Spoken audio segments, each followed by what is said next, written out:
자, 여론조사 그래픽 주시죠. 여론조사 그래픽을 좀 한꺼번에 좀 살펴볼 필요가 있을 것 같은데요. 지금 나오는 게 엠브레인 퍼블릭인가요?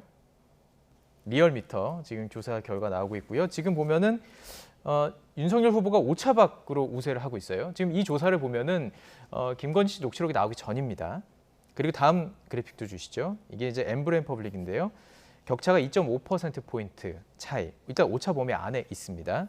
자, 그리고 이제 글로벌 리서치 그래픽도 함께 해주시죠. 자, 이걸 좀 눈여겨볼 필요가 있는 부분은 이게 토요일과 일요일, 그러니까 일요일과 월요일이죠. 그렇죠. 김건희 씨 녹취록이 나온 이유가 좀 포함이 된 겁니다. 여기서는 일단 오차 범위 안에서 이재명 후보가 앞서는 것으로 나타났습니다. 자, 이 내용 어떻게 분석하시는지 두 분 다 여쭤보도록 하겠습니다. 먼저 이 교수님. 우선 이제 그 조사 시점의 차이 그리고 이게 그 어떤 과연 이제 MBC의 이제 김건희 씨 녹취록 때문에 영향을 받았느냐 이 부분에 대해서는 조금 더 그 봐야 됩니다. 왜냐하면 이게 보통은 이제 어떤 이슈가 발생하고 나서 그 이슈가 여론에 반영된 시간을 뭐 하루 이틀 정도 뒤로 이렇게 생각을 하거든요. 월요일, 화요일 정도 조사하는 게 그렇게 이제 보통 여론조사 회사에서 얘기를 하는데 그래서 이게 뭐 당장 이 조사만이 아니라 이제 뭐 이번 주말로 가면서 계속 조사가 나올 텐데 그걸 보면 아마도 그게 이제 어느 정도 영향을 받았는지 나올 것 같고요. 근데 이 조사는 사실 지난 주말에 조사하고 비교해 볼 때 어쨌든 어떤 특징은 어쨌든 윤석열 후보가 굉장히 그 바닥 저점을 찍고 상승하는 것은 분명해 보인다라는 점. 그다음에 이재명 후보가 여전히 그 박스권에서 횡보를 하고 있다는 점. 그리고 안철수 후보가 계속 상당한 지지세를 여전히 유지하고 있는데 윤석열 후보의 상승세를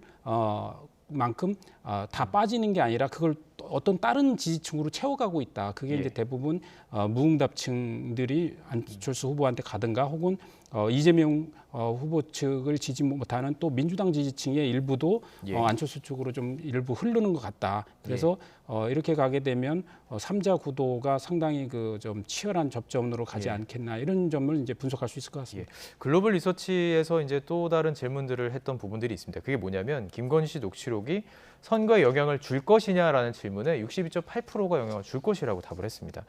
또 이재명 후보와 관련해서는 변호사비 대납 의혹, 제보자 사망 사건이 영향을 줄까라는 또 질문을 했더니 여기에 대해서도 56.8%가 영향을 줄 것이라고 대답을 했습니다. 그렇다면 앞으로의 이 여론조사 추이는 상당히 또 유동칠 수 있을 것 아닐까요? 그렇죠. 계속 유동을 칠 것 같아요. 그런데 이제 한 가지 특징은 뭐냐면 그 등락 폭이 예컨대 이재명 후보 같은 경우는 그렇게 크지 않습니다. 견고하게 30대 후반대를 유지하는가 하면 지금 윤석열 후보 같은 경우는 그 폭이 굉장히 커요. 그러니까 어떻게 보면 지지자들이 상당히 불안정하게 지금 형성이 되고 있다는 것을 우리가 지적을 할 수밖에 없는 것이고요. 이것은 김건희 씨의 인터뷰 이후에 우리가 좀 더 이제 지켜봐야 되는데 이게 바로 이제 반영이 안 된다 뭐 이런 얘기들이 있지만 저는 기대치가 굉장히 컸다고 생각해요. 많은 국민들이 뭔가 크게 나올 것이다라고 생각했는데 그 내용은 거기에 기대치를 못 미쳤기 때문에 그것이 반영도가 그 정도로 크지 않았지만 이거는 굉장히 스며드는 그런 이슈거든요. 그래서 아마 저는 이것이 계속 지속적으로 설 민심에 영향을 주는 요소다 이렇게 생각합니다. 앞으로 이제 내일 나오는 것부터 이제 여론조사 계속 나옵니다.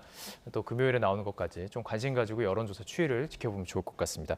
자, 김관우 계명대 교수, 이기재 동국대 겸임교수와 함께했습니다. 고맙습니다.